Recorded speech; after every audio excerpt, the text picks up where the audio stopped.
Right. రీసెంట్గా ముఖ్యమంత్రి గారు చేసినటువంటి వ్యాఖ్యలు, ఉద్యోగ సంఘాలను ఉద్దేశించి చేసినటువంటి వ్యాఖ్యలు ఈరోజు ఉద్యోగ సంఘాల పెన్షనర్లతో సహా అందరినీ కదిలించిన పరిస్థితి చూస్తూ ఉన్నాం. ప్రస్తుతం ఈరోజు కూడా మళ్ళీ ఒక సమావేశం అయ్యి అందరూ ఏం చేయాలి అని చెప్పి వాళ్ళకు ఉన్నటువంటి సమస్యలు పరిష్కరించాలని చెప్పి డిమాండ్ చేస్తూ ఉన్న పరిస్థితి. ప్రస్తుతం మనతో పాటు మాజీ మంత్రి శ్రీనివాస్ గౌడ్ గారు ఉన్నారు. మాట్లాడే ప్రయత్నం చేద్దాం. అన్న నమస్తే. నమస్తే.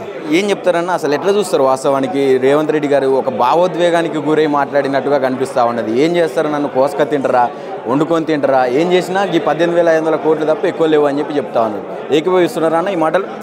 ఎట్లా చెప్పండి, ఈ మాట ప్రశ్నలు కూడా అడిగింది ఎలక్షన్ కన్నా ముందు.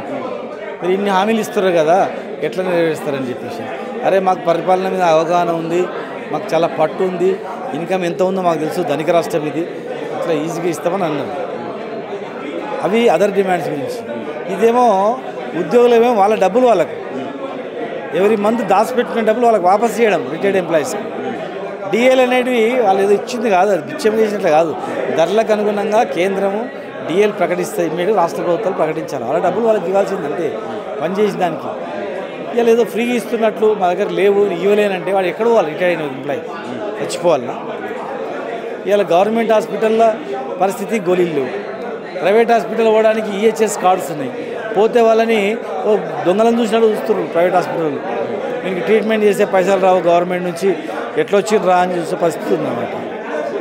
మమ్మల్ని మా ఈ జర్నలిస్టులను కూడా చేర్చుకున్నాం ఆ హెల్త్ కార్డ్స్లో, ఏవి లేవు. కనుక వాళ్ళకి ఇవ్వాల్సినవి వాళ్ళ హక్కులు ఇవ్వకుండా వాళ్ళని చిత్రీకరించడం పడడం మాకు బాధ కలిగింది. అందుకే ఆనాడు తెలంగాణ ఉద్యమానికి నాయకత్వం వహించిన వాళ్ళం. రాష్ట్ర సాధనలో జైళ్ళలో పోయి కొట్లాడి దెబ్బలు తిని అనేక రకాలుగా నష్టపోయినట్టు తెలంగాణ రాష్ట్ర సాధనలు ప్రముఖంగా ఉన్నటువంటి వాళ్ళం అందరం కలిసినాం.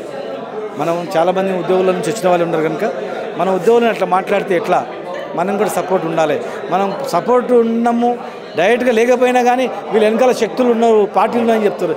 ఇక మనం అంత అన్నకంగా కాము ఉంటే ఎట్లా, మనం పోదామని చెప్పి ఇలా రావడం జరిగింది. కమిటీకి ఏర్పాటు చేసుకోవడం జరిగింది. దీన్ని ముఖ్యమంత్రి గారి దృష్టి కూడా తీసుకెళ్తాం, ఫైనాన్స్ మినిస్టర్ దృష్టి తీసుకెళ్తాం, చీఫ్ సెక్రటరీ దృష్టికి తీసుకెళ్తాం. వినకపోతే ఏం చేయాలో చూస్తాం. అంటే ఆ రాష్ట్ర ఆర్థిక పరిస్థితి గురించి కూడా కొన్ని వ్యాఖ్యలు చేసిండ్రు. నన్ను అసలు రాష్ట్రానికి అప్పులు ఇచ్చే పరిస్థితులు ఎవరు లేరు, దొంగలను చూసినట్టు చూస్తూ ఉన్నారు బ్యాంకర్స్, తెలంగాణ ప్రతినిధులని. దాంతోపాటు ఢిల్లీకి పోతే చెప్పులెత్తుకపోయేటోడు వచ్చిండు అనుకొని అపాయింట్మెంట్లు కూడా ఇస్తలేరని చెప్పి మాట్లాడింది. ఒక ముఖ్యమంత్రిగా ఇలాంటి మాటలు మాట్లాడవచ్చా? ఇప్పుడు మొన్న పార్లమెంట్లో అప్పులున్న రాష్ట్రాల జాబితా తీసింది. మనది 24, 25 రాష్ట్రం.